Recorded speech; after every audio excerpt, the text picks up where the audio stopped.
The first time I noticed something was wrong with my grandson, Noah. He was sitting on the dock with his knees pulled up to his chest, staring at the water like it might swallow him whole. Noah was 8 years old, normally loud, curious, the kind of boy who asked 100 questions a minute and never sat still.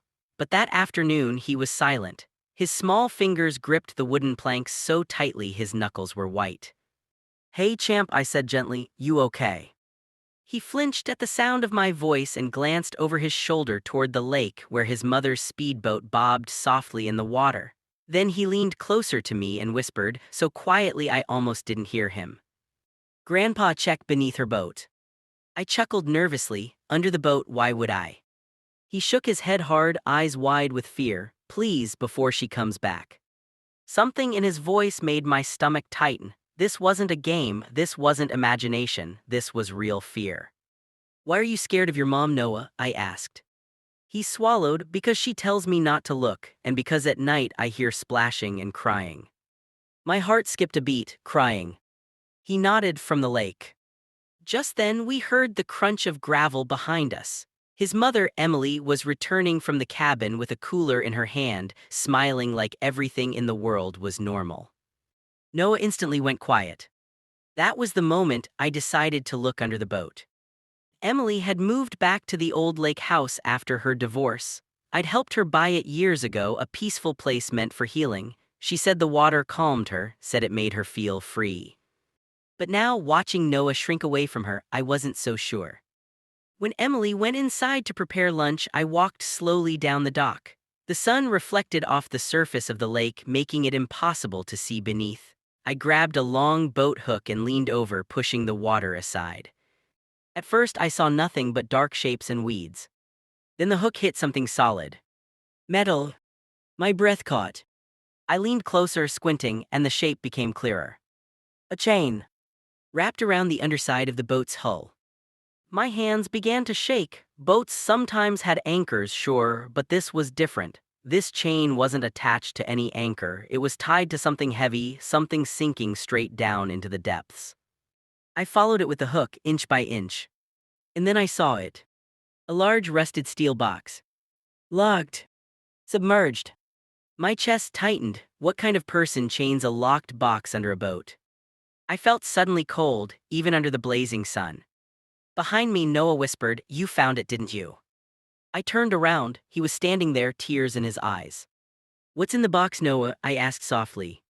He shook his head. "I don't know, but Mom talks to it sometimes. At night, she goes out on the boat and whispers into the water. She says, 'You'll never be found.'" A chill ran down my spine. That night, after Emily and Noah went to sleep, I couldn't rest. I kept hearing the boys' words in my head. "You'll never be found." At 2 a.m., I quietly slipped out of the cabin and walked down to the dock. The lake was perfectly still, moonlight shimmering like silver glass. Emily's boat drifted softly. And then I heard it. A soft voice. Her voice. I crouched behind a piling and watched as she stepped onto the dock, barefoot, wearing a long coat. She untied the boat and climbed in, starting the engine at its lowest setting. Slowly, she moved a short distance from shore, right above where I had seen the chain. She cut the engine. And then she spoke. "I did what I had to do," she whispered into the darkness. "You would have taken him from me, you would have ruined everything." My heart pounded. Who was she talking to? She leaned over the side and dropped something into the water. It splashed and sank. I couldn't take it anymore. The next morning, I called the police. They arrived quietly, 2 officers and a dive team. Emily was furious when she saw them. "What is this?" she demanded. "Why are you here?" I stepped forward. "Emily, what's under your boat?" Her face went pale. "You had no right," she said through clenched teeth. The divers went into the water. Minutes felt like hours.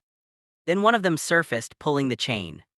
The steel box emerged from the lake, dripping and heavy. They hauled it onto the dock and cut the lock. Inside were bones. Human bones. And a wallet. The name inside belonged to Emily's ex-husband. Noah's father. Emily collapsed to her knees, screaming. The truth came out quickly after that. Years ago, during a violent argument on the boat, her husband had threatened to take Noah and leave the country.